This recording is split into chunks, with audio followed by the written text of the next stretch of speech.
Dugaan penyerobotan lahan, manajemen PT HWR diperiksa tim Kejagung.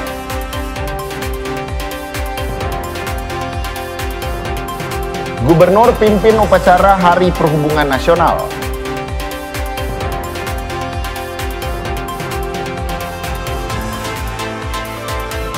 Bank Sampah, solusi mengelola sampah menjadi uang.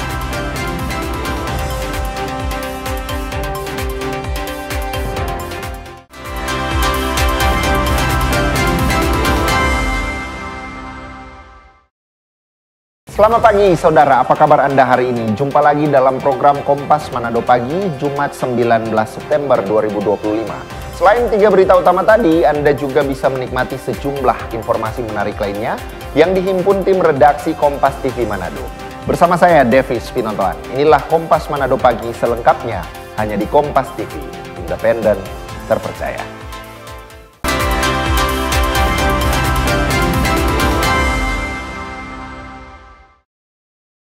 Kita ke info yang pertama saudara, tim Kejaksaan Agung melakukan pemeriksaan terhadap manajemen PT HWR, sebuah perusahaan tambang yang beroperasi di Kabupaten Minahasa Tenggara. Pemeriksaan terkait laporan dugaan penyerobotan lahan dan berlangsung tertutup di kantor Kejaksaan Tinggi Sulawesi Utara pada Rabu siang hingga sore.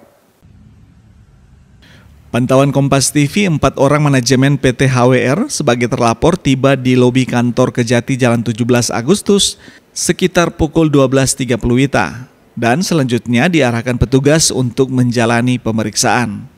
Informasi yang berhasil dihimpun, pemeriksaan PT HWR kali ini berkaitan dengan dugaan penyerobotan lahan, perusakan lingkungan, dan penggelapan pajak pertambangan. Saat dikonfirmasi usai pemeriksaan, kuasa hukum PT HWR Mahendra Sangyan mengaku pemanggilan pihak Kejagung terhadap kliennya berkaitan dengan pemeriksaan perizinan perusahaan dan AMDAL. Pihaknya membantah pemeriksaan berkaitan dengan dugaan penyerobotan lahan dan pengrusakan lingkungan. Kejagung cuma minta berkas-berkas masalah pendirian, perizinan, dan AMDAL. Tadi sudah dimasukkan semua tadi. Pak, yang soal disinggung soal dugaan adanya penyerobotan tanah dan perusakan lingkungan, seperti apa tanggapan dari pihak perusahaan? Itu enggak benar. Kalau masalah penyerobotan kan itu ada dasar AJB kan, kalau izin waktu itu dasar AJB. Terus itu kan bukan korupsi. Tanggapan dari perusahaan soal 3 poin klarifikasi itu bagaimana Pak? Kalau itu enggak benar semua. Ya? Itu enggak benar semua. Kalau ada tuduhan lingkungan, baru penyerobotan, itu enggak benar semua. Pelaporan terhadap PT HWR dilayangkan lantaran perusahaan tambang emas yang beroperasi di Ratatotok, Minahasa Tenggara tersebut dinilai telah melakukan penyerobotan lahan milik kliennya atas nama Elizabeth Laluyan. Jadi memang tanah ini berada di dalam lingkaran IUP PT HWR, tetapi perlu digarisbawahi bahwa tanah ini belum sama sekali dibebaskan atau dilakukan kompensasi. Nah, selama PT HWR berada dari tahun 2015 sampai 2023, tidak ada masalah apa-apa dengan Ibu Elizabeth Laluyan sebagai pemilik tanah. Nanti mulai 2023 baru ada gesekan-gesekan, dan ada 3 kali dari pihak HWR datang untuk menawarkan ataupun melakukan kompensasi, tetapi setelah penawaran itu datang ke rumah, mereka tidak melanjutkan dan malahan melakukan pembongkaran, perusakan, penyerobotan dan pengambilan or atau kandungan tanah yang mengandung emas. Sementara itu, Kasipenkum Kejati Sulut Januarius Bolitobi membenarkan adanya pemeriksaan oleh tim Kejagung yang meminjam lokasi di kantor Kejati Sulut. Dapat kami sampaikan bahwa untuk kasus ini sementara ditangani oleh Jaksa Agung Muda Intelijen dari Kejaksaan Agung, yang mana mereka turun tim ke sini untuk melakukan permintaan data dan klarifikasi kepada pihak-pihak yang terkait gitu. Jadi kami Kejaksaan Tinggi hanya menyediakan tempat untuk pelaksanaan kegiatan tersebut. Selain pihak terlapor, tim Kejagung juga telah memeriksa pelapor yakni Elizabeth Laluyan sebagai pemilik lahan. Yani Megasingal, Kompas TV Manado, Sulawesi Utara. Berita lainnya, saudara, Satuan Reserse Kriminal Polres Kota Mobagu mengungkap kasus penggelapan mobil rental dengan modus baru, yaitu dengan cara memalsukan dokumen negara seperti IKTP serta dokumen kendaraan guna memuluskan aksi kejahatan ini. Ketiga orang warga ini masing-masing bernama Iksan, Lani, serta Maulana, warga Kota Mobagu dan Kota Bitung, ditangkap Satuan Reserse Kriminal Polres Kota Mobagu setelah diduga menggelapkan sejumlah mobil rental. Modusnya, para pelaku bekerja sama berpura-pura menjadi penyewa mobil rental menggunakan EKTP palsu agar dipercaya pemilik rental. Mobil yang berhasil mereka dapatkan kemudian digadaikan kepada orang lain, lengkap dengan dokumen kendaraan yang juga dipalsukan sehingga penerima gadai yakin mobil tersebut adalah milik pelaku. Polisi pun berhasil menyita 6 unit mobil hasil penggelapan, sejumlah dokumen palsu berupa STNK dan EKTP, SKCK hingga peralatan produksi lainnya. Atas perbuatannya, para pelaku dijerat pasal 372 KUHP tentang penggelapan serta pasal 263 ayat 1 dan ayat 2 KUHP tentang pemalsuan surat atau penggunaan surat palsu dengan ancaman hukuman 4 hingga 6 tahun penjara. Di sini terjadi tindak pidana penggelapan dengan menggunakan modus pemalsuan dokumen otentik ataupun dokumen negara, yaitu berupa KTP, STNK, dan dokumen lainnya. Kemudian dari beberapa lokasi kita melakukan penyitaan terhadap 6 unit kendaraan. Ya, jadi modusnya, salah satu pelaku ini berperan sebagai pihak penyewa mobil. Ya, dia menyewa mobil dari perusahaan rental yang berada di beberapa kabupaten dengan menggunakan KTP palsu. KTP palsu, NIK-nya ada, alamatnya sesuai, tetapi foto yang ada di KTP itu sudah berbeda dengan KTP aslinya. Sehingga pihak rental percaya bahwa dokumen yang digunakan adalah milik dari pelaku. Setelah direntalkan, kemudian dia menggadaikan unit kendaraan ini terhadap pihak lain. Nah, di situ pun dia palsukan lagi dokumennya sesuai dengan STNK asli, seakan-akan pelaku ini sebagai pemilik sah dari mobil, sehingga penerima gadai yakin bahwa yang melakukan gadai ini adalah pemilik mobil. Modusnya seperti itu. Polisi mengimbau agar masyarakat, khususnya pemilik usaha rental mobil, agar lebih waspada terhadap dokumen yang digunakan calon penyewa dan meminta warga yang merasa dirugikan untuk segera melapor ke kepolisian. Rakman Rahim, Kompas TV, Kota Mobagu, Sulawesi Utara.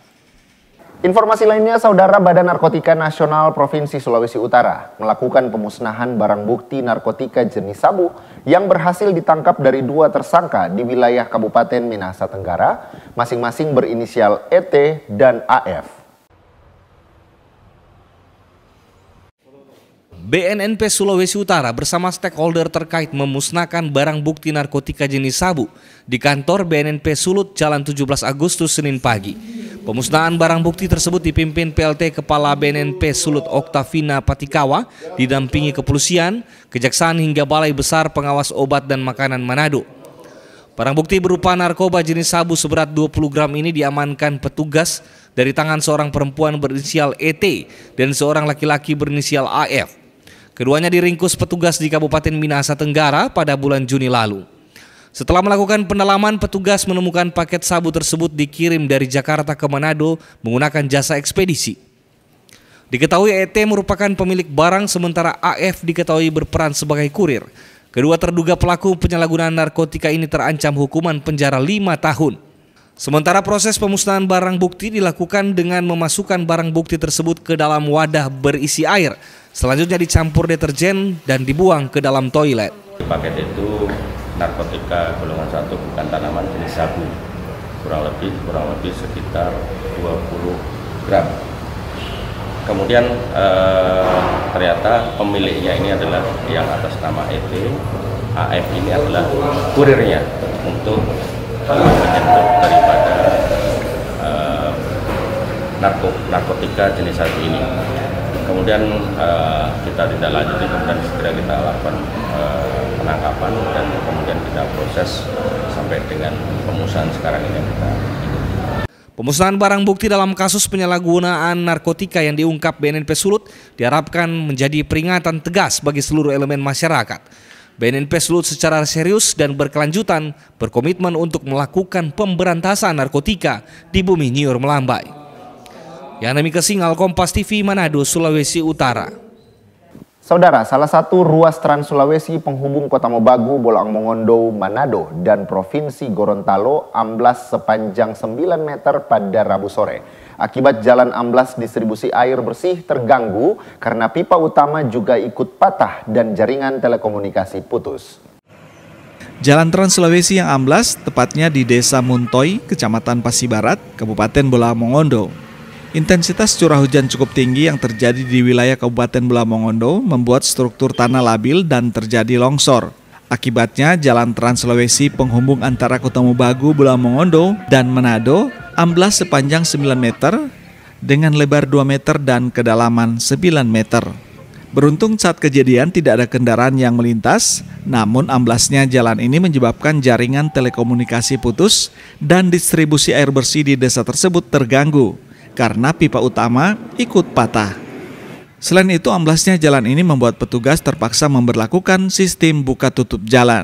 Berapa kira-kira terjadi amblas? Sore sekitar jam setengah 6 lah. Ya. Itu ada hujan Pak atau gimana Pak? Memang kalau mau lihat kemarin kan hujan.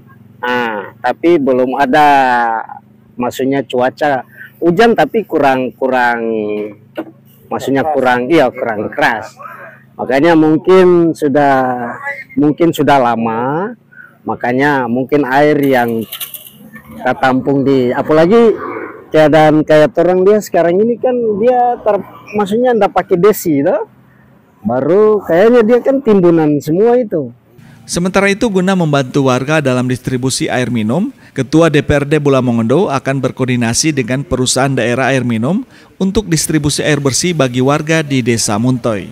Kami dari DPRD Bolmong akan meminta Balai Jalan untuk secepatnya menangani, kalau bisa dibuatkan jembatan beli karena ini bentangan cuma 9 meter.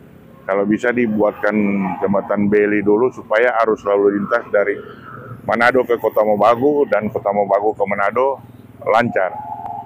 Ya, betul. Kendala lain juga kan akibat jalan amblas ini warga kesulitan air. Sekarang saya akan telepon Direktur PDAM untuk menyuplai air bersih, biarpun hanya pakai tangki dulu. Warga berharap pemerintah melalui instansi terkait segera turun untuk memperbaiki akses jalan yang amblas ini. Rahman Rahim, Kompas TV, Bolaang Mongondo, Sulawesi Utara. Informasi Gubernur pimpin upacara Hari Perhubungan Nasional akan kami hadirkan sesaat lagi. Tetaplah bersama kami.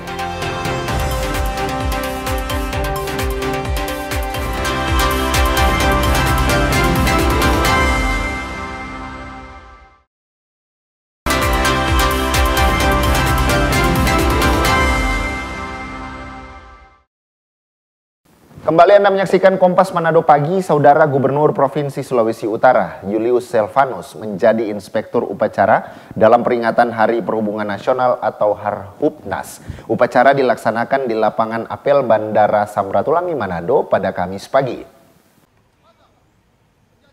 Tema yang diusung dalam peringatan Hari Perhubungan Nasional tahun ini adalah Bakti Transportasi untuk Negeri.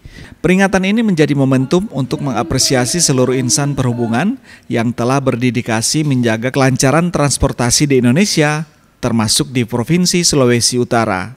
Upacara Hari Perhubungan Nasional tahun 2025 dipimpin langsung Gubernur Sulawesi Utara, Julius Selvanus, melibatkan seluruh insan transportasi seperti Dinas Perhubungan, TNI Polri, KSOP, dan instansi lainnya. Momen tahun ini tidak hanya menjadi agenda seremoni semata, tetapi juga menjadi pengingat akan tanggung jawab besar di sektor transportasi. Dan harapan kami di Sulawesi Utara terkhusus ya, apa yang sudah kita lakukan, karena perhubungan juga kaitannya dengan infrastruktur. Kalau kita bicara udara, maka bandara. Kalau kita bicara daratan, maka ada dua, ya, kendaraan maupun perkeretaapian. Kalau laut tentunya kapal laut. Dan kita tentunya di pemerintah provinsi akan mengoptimalkan ya harapan-harapan masyarakat sesuai amanat Menteri Perhubungan Republik Indonesia. Kita akan melakukan pelayanan kepada masyarakat semaksimal mungkin karena transportasi ini akan menghubungkan satu tempat ke tempat lainnya. Bukan hanya manusia saja, tetapi juga ekonomi akan dibawa serta. Di momen peringatan Hari Perhubungan Nasional ini, pemerintah Provinsi Sulawesi Utara akan mengoptimalkan harapan masyarakat, salah satunya optimalisasi pelayanan di semua moda transportasi, baik darat, laut, dan udara. Jimmy Dapar, Kompas TV Manado, Sulawesi Utara. Berita lainnya, Saudara Otoritas Jasa Keuangan Sulut Gorontalo, Malut, menggelar kegiatan media update bersama para awak media pada Selasa sore. Dalam kesempatan ini, OJK mengupdate kinerja perbankan di Sulawesi Utara. Pelaksanaan media update digelar OJK yang berlangsung di salah satu hotel di Manado. Kepala OJK Sulut Go Malut Robert Sianipar mengatakan, media update OJK bertujuan sebagai bentuk kerjasama bersama media untuk mengedukasi dan meningkatkan literasi kepada masyarakat.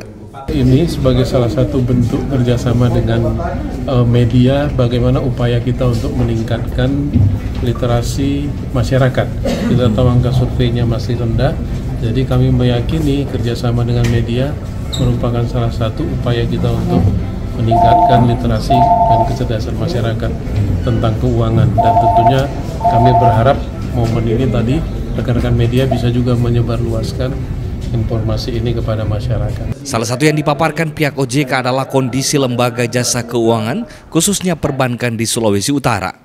Pada triwulan 2 ini, kondisi lembaga jasa keuangan Sulawesi Utara menunjukkan perkembangan signifikan. Menurut OJK, hal ini dapat dilihat dari angka kredit dan indikator lainnya. OJK pun menyimpulkan bahwa kondisi sektor jasa keuangan Sulut Gorontalo Malut per Juni 2025 stabil. Salah satu indikator yakni total aset perbankan di Sulut per Juni 2025 sebesar 102,93 triliun rupiah. Sementara total aset tumbuh 4,93 triliun rupiah. Aldi Pascoal, Kompas TV Manado, Sulawesi Utara. Informasi berikutnya, Saudara, dalam rangka memperingati Hari Ulang Tahun Palang Merah Indonesia ke-80, PMI Cabang Sulawesi Utara menggelar donor di Atrium Manado Town Square pada Rabu siang.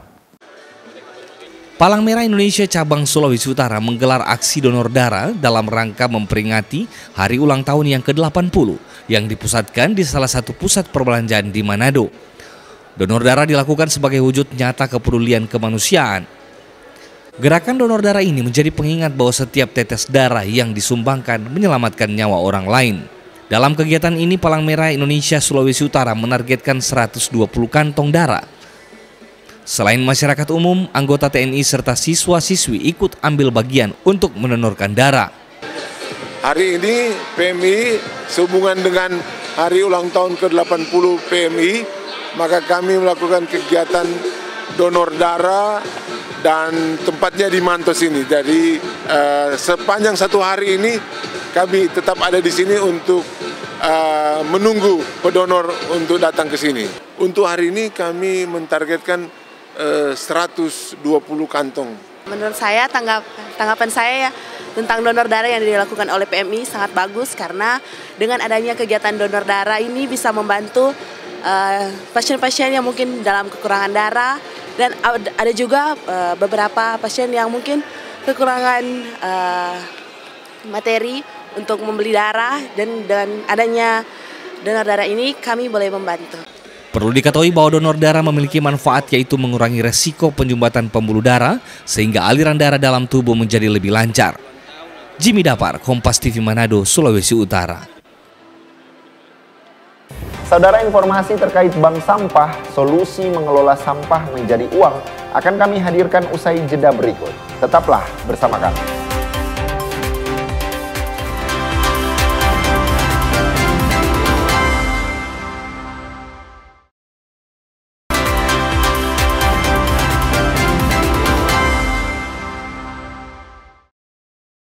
Terima kasih Anda masih bersama kami di Kompas Manado Pagi. Saudara, TNI Angkatan Udara Lanut Sri Manado menggelar pasar murah Kamis pagi. Pasar murah untuk membantu meringankan beban ekonomi masyarakat di tengah naiknya harga sembako, khususnya beras. Pasar murah ini disambut antusias warga yang tinggal di seputaran Mako Lanusri. Kegiatan TNI AU ini digelar dalam rangka memperingati HUT TNI ke-80 tahun 2025.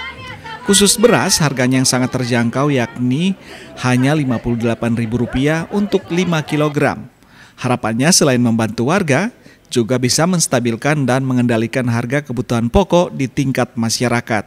Jadi kegiatan ini adalah kegiatan perintah dari Panglima TNI sampai ke Kasau, dan semua jajaran Matra Angkatan Udara khususnya melaksanakan kegiatan yang sama adalah gerakan pangan murah. Kegiatan ini sudah beberapa kali sebetulnya dilaksanakan, namun ini khusus untuk kegiatan dalam rangka peringatan Hari TNI.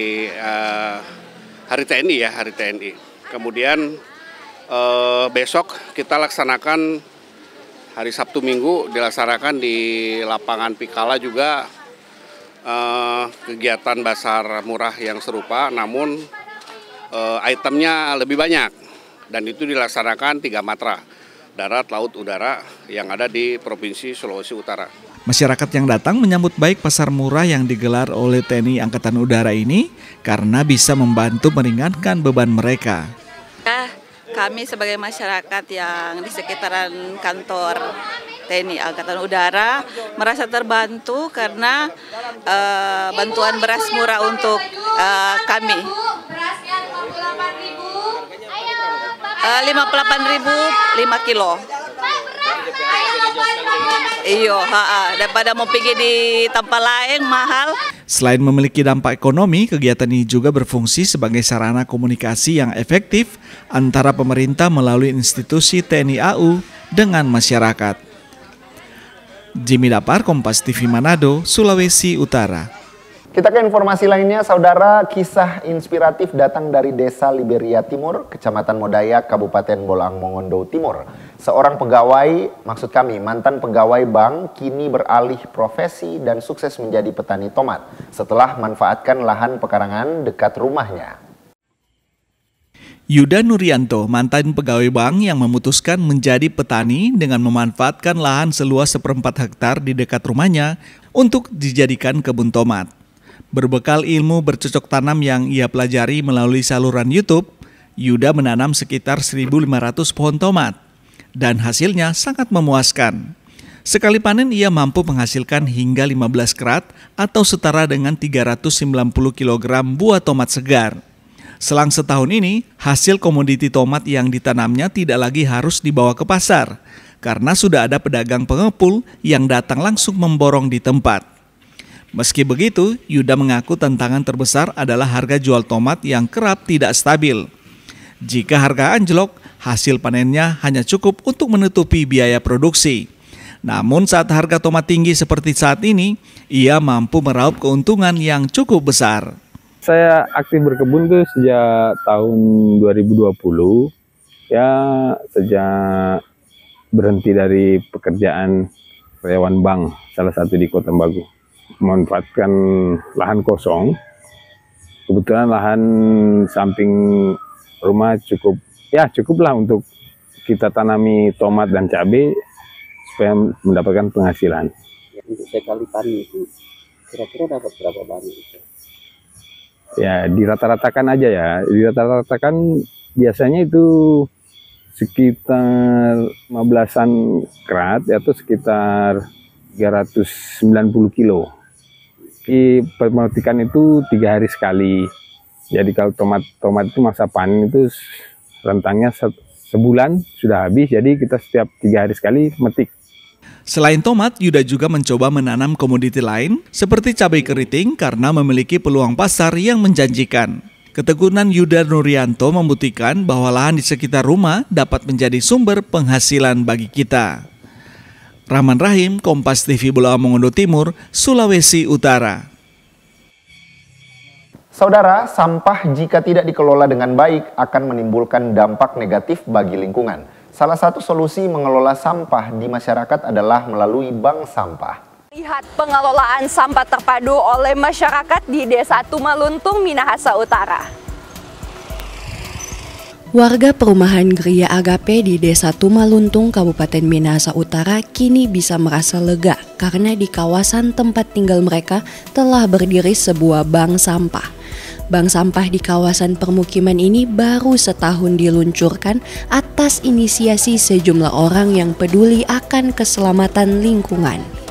Warga sekitar diedukasi cara memilah sampah rumah tangga dan sampah yang dikumpulkan bisa dijual ke bank sampah dengan nilai tertentu. Warga juga mendapatkan buku tabungan dan uang yang terkumpul bisa diambil sewaktu-waktu. Dengan adanya bank sampah sangat terbantukan dan memudahkan kita untuk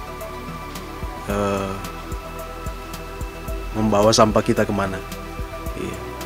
Keuntungannya sangat mempermudah kita untuk mengelola sampah kita di rumah, dan dapat biaya tambahan atau dapat uang juga. Di bank sampah ini beragam jenis sampah plastik kemudian akan dipilah lagi dan didaur ulang. Hasil akhirnya bisa menjadi beragam barang yang berdaya guna seperti cover buku, hiasan kalung, asbak, dan batako. Jadi ini merupakan satu sampah plastik yang dikumpul di dalam satu wadah atau botol. Nah, ini disebut EcoBrick. EcoBrick ini akan menjadi salah satu bahan baku, iya ya Mbak, salah satu bahan baku untuk membuat sofa. Meski baru setahun beroperasi, namun bank sampah di Desa Tumaluntung ini telah menjadi induk bagi 3 bank sampah lainnya yang tersebar di Kabupaten Minahasa Utara, Kota Bitung, dan Manado. Program-program, jadi kadang di bank sampah kami bikin pemeriksaan kesehatan gratis, kami mengajak untuk bikin kegiatan bersih-bersih lingkungan. Tujuannya menularkan kebiasaan karena memang kita sadari untuk masalah sampah ini lahir dari kebiasaan dan untuk merubah kebiasaan itu tidak gampang. Jadi kami selalu tidak bosan-bosannya untuk mengajak masyarakat sekitar agar terus-menerus menggaungkan bagaimana cara memilah sampah yang baik, dan kalau mau diskusi lebih lanjut bisa langsung ke bank sampah, ada permasalahan sampah bisa menghubungi kami pengurus bank sampah, itu agar dapat lebih menyebarkan dan menularkan kebiasaan tersebut. Jadi harapan ke depan semakin banyak bank sampah yang ada di Sulawesi Utara dan juga semakin banyak masyarakat yang aware terhadap lingkungan, karena kalau masalah sampah ini dari kita akan kembali ke kita dan kita ini mewariskan untuk anak cucu kita. Sejumlah perusahaan di wilayah Kabupaten Minahasa Utara telah bermitra dengan Bank Sampah Geria Agape Tumaluntung sehingga warga bisa menukarkan sampah plastiknya dengan barang lain seperti susu, mie instan, minyak goreng, serta beras. Anata Samewo, Jimmy Dapar, Kompas TV Minahasa Utara, Sulawesi Utara. Informasi tadi menutup perjumpaan kita dalam Kompas Manado Pagi.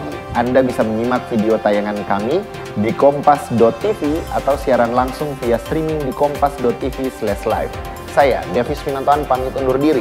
Tetap saksikan rangkaian program berita di Kompas TV, independen, terpercaya.